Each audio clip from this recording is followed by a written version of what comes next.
Hello all, this is Halloween, and if you love haunted history and cemeteries as much as I do, you may want to subscribe because I'm going to be taking you somewhere new every week. In today's video, I'll be taking you to the Shiloh Cemetery in Rosewood, which at one point was an all-black cemetery back in the 1800s. The town of Rosewood is where the Rosewood Massacre took place in 1923. And I'm also going to be taking you to an area of Florida called Mayo and the Suwannee River Rendezvous, which is located at Convict Springs in Mayo, Florida. This Suwannee River Rendezvous used to be a prison camp. Enjoy! We're here at the Shiloh Cemetery in Rosewood, Florida, established in the 1800s. This area is where the Rosewood Massacre took place in 1923. Let's go in and see what we can see. It is a little windy out today, but this is a beautiful little cemetery in such a quiet location. Spanish moss hanging from the trees here, very well kept. Lots of nice headstones, so peaceful here. It doesn't look like this is an all-black cemetery. There's probably locals that have been more recently laid to rest here. But what's really neat is there's a lot of these homemade, if you will, ledgers made out of shells. There was a burial mound here and it's covered in shells. And there's a lot of those here. Something I've never seen before, definitely.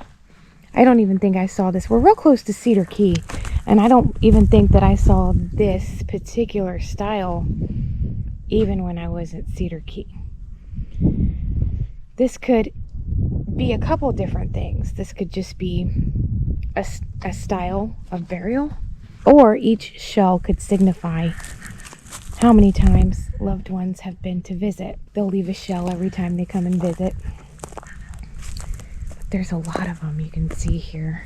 Now, if you haven't heard of the Rosewood Massacre, there was a 1997 film starring John Boyd, Don Cheadle, and Esther Roll that you can find on Netflix, I believe. We just watched it. This area has a really dark history. In 1923, a large group of white aggressors attacked the predominantly black American town of Rosewood.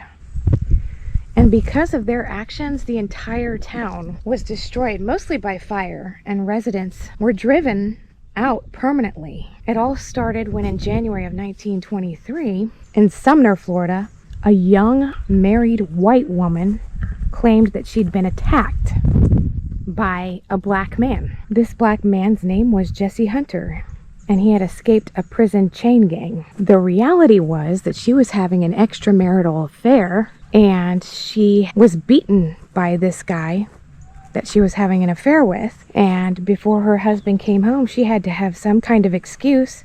So in an effort to maintain her innocence, she ran out the door hollering that a black man had attacked her. She didn't use that word, but you know which word she used. It led to basically an all-out manhunt, and at that time, a lot of the white men had a problem with black men anyway. They weren't getting along. There was a lot of racism. There was a lot of hatred towards blacks, and this didn't help. It basically fanned the flames of the whites' hatred towards the blacks. And somewhere between 40 and 150 black men, women, and children were shot, hung, or perished in fires. Others hid in the neighboring woods and swamps. And those who survived fled to Gainesville by train. And that happened right around here. Now, I'm not sure if it happened exactly on this property, but this was the cemetery where a lot of those who ended up dying because of that were buried. The bodies were brought here, put in some cases, shallow or unmarked graves, I'm sure, and were not even given any kind of a service or anything. They were just dumped here, basically, covered up, and that was it. But it's really a good movie if you want to watch it, you want to get a little bit more history about the area, if you might be coming here. It's a beautiful cemetery, and you could probably visit day or night.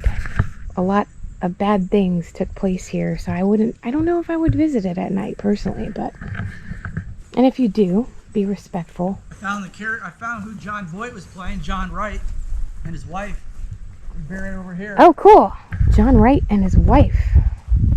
Yeah. Cool. So John Voight's character in the movie Rosewood, he was depicting this man we're about to see, his grave, John Wright, who actually stood up for the black community, and he was the one that organized getting the train to come and take the ones that were survivors, take them out of the area and to Gainesville, where they resided then for the rest of their lives. Here are some of the unmarked. Look, it just says grave. They must have had ground penetrating radar or something to find that there were bodies in these spaces, and all of these are just marked grave and have the shells. Yep, this whole row here are just marked grave, and that row up there, and there's more even down here. So there are a lot of, they're no longer unmarked, but they're unknowns. We don't know the names of these folks, and they didn't get a proper burial. So that's pretty devastating. This is the grave of John Wright, who helped the black community at the time get to safety, and his wife, Mary Jane Wright. And it says right here, Rosewood Hero. So if you watch the movie, John Wright is played by John Voight, and that movie was made in 1997. And here are some more of the Wright family right next to them. They lost some babies. The more I see the shells, the more I'm thinking that's just a popular way of burial out here, because they're done so perfectly. You know, they're very intentionally placed. It looks so cool.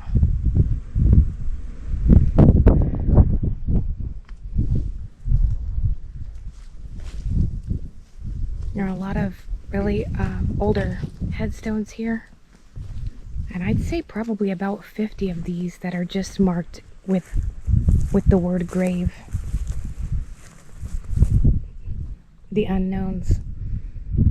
There's even unknown children in other places on the property. There's probably about 50 of them, it seems like. It's so peaceful and quiet, and such a beautiful day. It's nice and breezy. It's about 80 degrees. It's just perfect weather for a stroll through the cemetery. It's not a big cemetery. It's small. It's pretty small, but there's quite a bit of shade here, and just beautiful.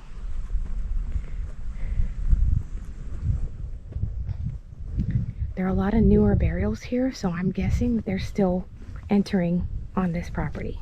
You may have to be a town resident, though, to be buried on here. That might be the only hang up there, but it is really pretty.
just looked up this tombstone because I wanted to know what the meaning of the hand signaling downward was.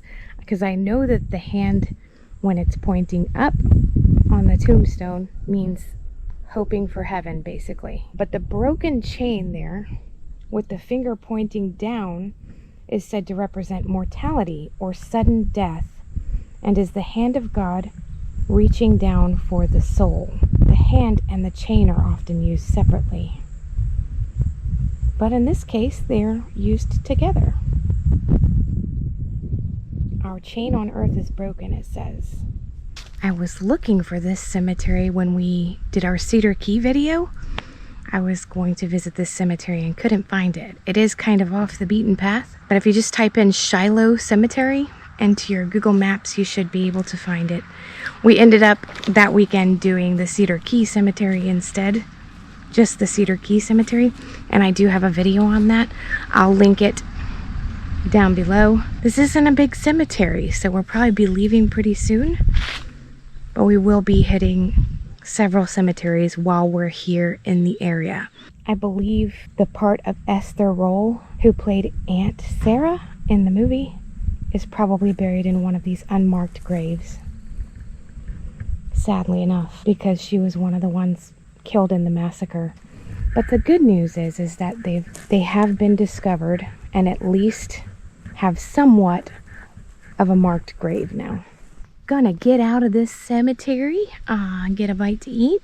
But just so you know, Esther Roll is actually buried in Florida. She's buried in, the actor now is who I'm talking about. Esther Roll is buried in West Palm Beach. So we will be visiting her eventually. And I loved her anyway. Good times, you know, and she was great in this movie. She was a really great actress. She actually died from complications with diabetes, but she was in her 70s when she passed away, and she passed away 1 year after Rosewood was filmed. Just some more useless information for you. Just kidding. I mean, these were pretty cool people, you know, so we're getting out of here. See you soon. We arrived at the Suwannee River Rendezvous. It's a great place to come if you want to go camping or just get away for a weekend. If you live in Florida or near Florida, it's just a really cool little spot. They got a little place down here that they make food. They've got a little general store, and they have all kinds of activities. Tonight they have bingo. They have something called chicken poo bingo, where they put like a card under the chicken, and what if the chicken poops on your number, then you win the whatever the pot is. They have karaoke, and tomorrow night they have a live band. So all kinds of activities, you know, for yourself and for the family. It's just a really cool place. The only thing that's really bugging me out right now is that the springs are murky, and they're murky for several miles, you know, all the springs here, because it's been raining a lot, they said. So the springs are kind of murky and they're not crystal clear like they usually are, so that's kind of a bummer. Let me show you our room. We're staying in number 6 here. And welcome to the 1960s. It's kind of vintage, but these chairs are so adorable. I love these chairs. I love the color. I love I wouldn't change a thing about them. They are so cool. It's pretty vintage in here. This is our bed. We have a little refrigerator, microwave, a little coffee pot, TV, and table there to eat at. Hadn't been into the bathroom yet. Here's our little bathroom. Pretty plain and simple, but it's super fun to stay here. And I'll get some footage of the general store downstairs when we go. If we grab a bite downstairs, I'll get that. They make burgers, hot dogs, you know, food truck type of stuff downstairs right next to where the pool is. So that's it. Gonna go check out the Convict Springs. This used to be a prison work camp. Prisoners would be working throughout the day, and if for some reason they couldn't make it back to the jailhouse, this area was set up as a prison camp, and this is where all the prisoners would stay until they could get back to the jailhouse.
Casa Frias in the cute little town of Mayo, Florida.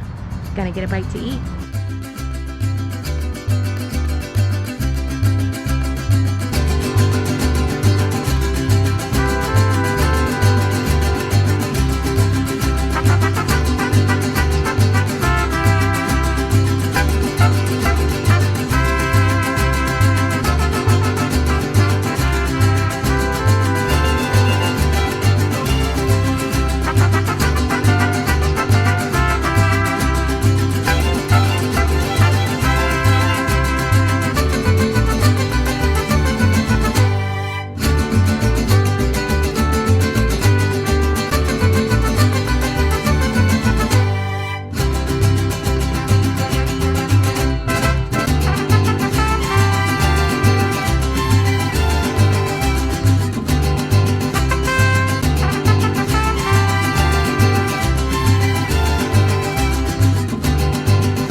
Usually when you go to a Mexican restaurant and you have the salsa, that's pretty indicative that the food's gonna be really good. This one was okay.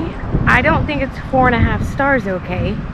If I had to give it stars, I would say it's about 3 for me. I got the spinach enchiladas and my husband got some kind of enchilada, like a stacked enchilada. It was all right. It was no Miguel's.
Thank you so much for joining me again today. I hope you loved today's episode. I'm going to be spending a lot of time this month in North Florida, so I have a lot of cool things coming up. You won't want to miss it. Make sure you're subscribed. I'll see you next time.